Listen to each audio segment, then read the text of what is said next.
खिचड़ी खिला करके या डिग्री घर से दे करके एक पलायन का सबसे बड़ा मुद्दा है। और के पंजाब, कोई हरियाणा, कोई चंडीगढ़ कमाता है, आता है पैसा भी ठेकेदार लोग रख ले। पलायन मेन मुद्दा होगा जनसुराज का। सरकारी हॉस्पिटल में जाइए तो वो लोग रेफर कर देता है। थोड़ी बहुत भी प्रॉब्लम रहता है तो कहता है नहीं बेतिया जाइए चाहे गोरखपुर जाइए। घर के लोग जाकर दिल्ली, मुंबई, गुजरात कमाता है लोग। छठ दीपावली में आने के पर बाथरूम में बैठ के आता है लोग। तो होगा जनसुराज के मिलेगा, सब बदलाव पर हम लोग हैं सर। नमस्कार, स्मार्ट बिहार न्यूज 7 में आपका स्वागत। अभी हम बगहा विधानसभा क्षेत्र के इंग्लिशिया पंचायत के मोती टोला में उपस्थित है। हम जो है आज 4 दिन से लगातार पब्लिक ओपिनियन के लिए फील्ड में उतरे हुए हैं। आप सभी को दर्शकों को बताने के प्रयास कर रहे हैं कि इस बार बगहा में किस तरह का जनता का मिजाज है। उसके मिजाज को टटोलने के लिए हम हर गांव, टोला, मोहल्ला में पहुंच रहे हैं। आज हम बगहा विधानसभा क्षेत्र संख्या 4 के इंग्लिशिया पंचायत के मोती टोला में उपस्थित हैं। यहाँ भी कुछ जनता से हम बात करेंगे, उनके मिजाज को टटोलेंगे, उनके मन को जानेंगे कि उनके मन में अभी क्या चल रहा है, किस तरह से इस बार वोट करेंगे और किस मुद्दा पर वोट करेंगे। आइए हम जानते हैं, यहाँ कुछ लोग हैं उनसे कि उन लोगों का क्या कहना है। चाचा, इस बार 11 तारीख को चुनाव होने वाला है, 11 नवंबर को वोट पड़ेगा जी। इस बार बगहा में किस तरह का वोट पड़ेगा, क्या रुझान है, कुछ बताइएगा। बगहा का रुझान यही है कि हर व्यक्ति, हर जुआ, हर आदमी बदलाव चाहता है। बदलाव चाहता है। क्यों बदलाव चाहते हैं? बदलाव इसलिए चाहता है कि जो अभी इस समय की जो सरकार है वो शिक्षा में कोई व्यवस्था कर रही है, बच्चों को पढ़ने के लिए कोई उत्तम व्यवस्था नहीं है, सरकारी हॉस्पिटल की व्यवस्था नहीं है। सरकारी हॉस्पिटल में जाइए तो वो लोग रेफर कर देता है। थोड़ी बहुत भी प्रॉब्लम रहता है तो कहता है नहीं बेतिया जाइए चाहे गोरखपुर जाइए। मतलब यहाँ स्वास्थ्य व्यवस्था सही नहीं है, रेफरल अस्पताल बनकर है। और पलायन की भी यहाँ पर है। पलायन यहाँ पर लोग देखिए, सबसे बड़ी बात है यहाँ पलायन का मुद्दा बहुत बड़ा जोर शोर पे चल रहा है। अच्छा, तो पलायन कौन आकर रोक सकते हैं? बिहार में किसकी सरकार आएगी तो पलायन रोक सकता है? जनसुराज ही ऐसी सरकार है जो पलायन को रोक सकती है। जनसुराज जी, जनसुराज का तो अभी कुछ उतना दिखाई दे नहीं रहा है, क्या कहेंगे अभी? मतलब अभी धरातल पर उतना अभी उतरे नहीं है, कैसे रोक सकते हैं? क्या मूड है आप लोगों का? बिहार में जनसुराज का बहुत ही अच्छा चीज है। हर जगह जहाँ भी हम लोग जा रहे हैं वहाँ जो है जनसुराज का ही हवा है। जनसुराज का जी। आप लोग जनसुराज को वोट करेंगे? जी, हम जनसुराज को वोट करेंगे। कोई हमारा कोई विकल्प नहीं दिखाई दे रहा है। विकल्प नहीं है? क्यों? महागठबंधन एनडीए तो पूरा कह रहा है कि हम बहुत कुछ किया है। 15 वर्ष 20 वर्ष देख लिए, क्या किया है? केवल रोड और बिजली दे देने से नहीं ना विकास हो जाएगा। यहाँ के लोग पलायन करके जाके गोरखपुर, कोई जा करके पंजाब, कोई हरियाणा, कोई चंडीगढ़ कमाता है। वहां से आते आते आता है पैसा भी। पलायन मेन मुद्दा होगा जनसुराज का। जी, पलायन रोकने के लिए जनसुराज को वोट करेंगे। बुरी व्यवस्था, शिक्षा और पलायन के लिए आप जनसुराज को वोट करेंगे? जी, वोट करेंगे। चलिए, बहुत अच्छा लगा। इनका जो एक मुद्दा है पलायन का मुद्दा, हालांकि बिहार में ये सबसे ज्वलंत मुद्दा है, जो कि यहाँ के बिहारी सभी लोग जाकर इंडिया तो इंडिया है, पूरे विदेशों में भी अपना रोजी रोजगार खोज रहे हैं और कर रहे हैं। एक और चाचा है हमारे, पीला पगड़ी बांधे हुए हैं। चाचा, आपको देखते ही लोग समझ जाएंगे जनसुराज ही है। क्या कहेंगे, जनसुराज के हैं? जी सर, जनसुराज के पहले ही पीला पगड़ी मान लिया सर, पगड़ी बांध लिया। क्या कहेंगे इस बार वोट कैसे होगा? वो तो होगा जनसुराज के मिलेगा, सब बदलाव पर हम लोग हैं सर। बस किसी तरह बदल जाए। आप लोग तो वोट किए होंगे, क्या आप क्यों बदलाव का मूड बना है? अरे इन लोग को देख लिए, 20 साल एक के देख लिए, 15 साल एक लेके देख लिए। अब देखिए, अब इस पार्टी को देखना है, बदलाव लाने के लिए जनसुराज एकदम तैयार है। हम लोग कोई बच्चा बाहर नहीं जाएगा अगर इसका सरकार बन जाएगा, पूरा विश्वास है। और शिक्षा भी सही हो जाएगा, शिक्षा भी देखिए, चाचा ने बहुत बड़ी बात कर दी है कि 15 साल एक का मतलब पार्टी के सरकार देख लिए और 20 साल एक पार्टी का सरकार देख लिए।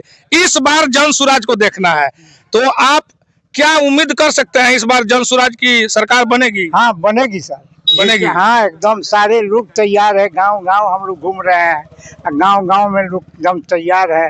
11 तारीख को वोट पड़ेगा सर, देखिएगा एकदम सरकार जो है। आइए, यहाँ एक और है, पीला पगड़ी बांधे हुए हैं। क्या कहेंगे, पीला पगड़ी बांध के घूम रहे हैं आप लोग, पूरा जनसुराजी हो गए हैं क्या? जनसुराज का वोट दिया ये जनसुराज के ही वोट पड़ेगा? पड़ेगा। क्यों पड़ेगा जनसुराज को वोट? सब कोई के देख रहा बा, सब कोई के देख रहा। देखिए, बदलाव चाहते नहीं, ये कह रहे हैं सबको देख लिए, इस बार जनसुराज को वोट देंगे। आइए, एक और है, युवा, मतलब इनको युवा ही कहेंगे, अभी बूढ़े नहीं है, राहुल गांधी से कम जोड़े हैं।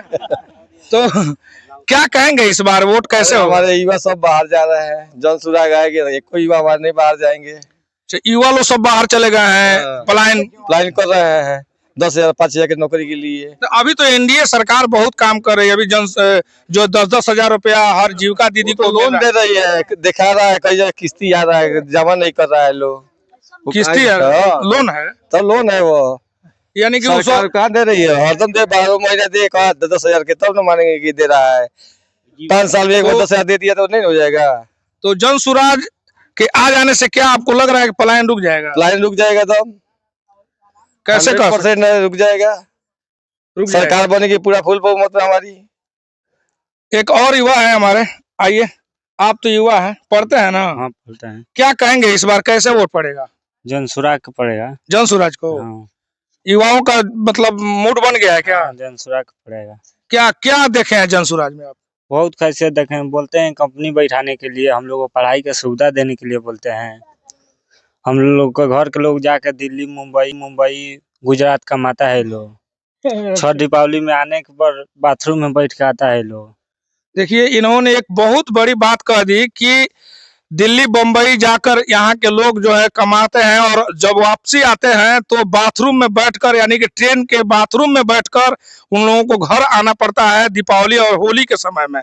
तो इनका एक दर्द भरी आवाज इन्होंने निकाला कि इस बार हम लोग युवा जन सुराज को वोट करेंगे, क्योंकि रोजगार की बात जो करेगा उसी को वोट हम लोग करेंगे। विधानसभा चुनाव में अभी जो है त्रिकोणीय लड़ाई जगह जगह दिखाई दे रही है। एक प्रशांत किशोर के आ जाने से महागठबंधन और एनडीए के दोनों दलों में एक जो है बहुत बड़ी भूचाल आ गई है, जो कि प्रशांत किशोर ने एक ऐसा शब्द निकाल दिया है कि हमारी सरकार बनेगी तो सबसे पहले प्राथमिकता होगी पलायन रोकना। तो पलायन एक बहुत बड़ा बिहार के लिए मुद्दा हो गया है। अब देखा जाए कि अभी बिहार में 11 तारीख को लास्ट वोट होने है, 14 तारीख को परिणाम आना है, तो किस करवट राजनीतिक लेती है बिहार में, प्रशांत किशोर का फैक्टर कितना काम करता है, ये विपक्ष में आते हैं कि पक्ष में आते हैं, और यहाँ के जनता ही तय करेगी। वो कुछ बोलना चाहते हैं, आपका भी पीला गमछी है महाराज, क्या बात है? सब लोग जन सुराजे कहेगा। इनका जो पॉजिटिव एटीट्यूड जो है प्रशांत जी का, अच्छा, हमको एजुकेशन पर बहुत पसंद आया। एजुकेशन, बेसिक एजुकेशन जब डेवलप नहीं करेगा कोई स्टेट डेवलप नहीं करेगा। कर्नाटका हो चाहे अदर स्टेट जो भी डेवलप किया है एजुकेशन से ही डेवलप किया है। तो इनका जो बेसिक प्रॉब्लम है एजुकेशन को जो नीतीश कुमार ने मार दिया है, खिचड़ी खिला करके या डिग्री घर से दे करके, एक पलायन का सबसे बड़ा मुद्दा है। और उसके बाद सबसे बड़ी चीज़ है प्रशांत जी ने एक ऐसा एटीट्यूड खड़ा कर दिया, एक नई दिशा बदल दी कि बिहार में जाति और धर्म पर लोग वोट देते थे, लेकिन ऐसा प्लेटफार्म ये प्रशांत जी ने खड़ा किया कि आज विकास की बात लोग कर रहे हैं, बदलाव की विकास की बात कर रहे हैं, तो प्रशांत जी के चलते कर रहे हैं। ये बहुत बड़ा बदलाव हुआ अभी ये दिन। चलिए, इन्होंने बहुत बड़ी बात कही, आप लोगों ने सुना होगा इनके पूरे बातों को। इनके बातों में ऐसा लग रहा है कि इस बार जो है बदलाव की तरफ पूरे बिहार की जनता का मूड बन रहा है, और बन भी गया है। शायद प्रशांत किशोर के आ जाने से बिहार में एक नई राजनीति का एक मोड़ आ गया है, और लोगों के मन में ये हो गया है कि विकल्प के रूप में प्रशांत किशोर उभर रहे हैं।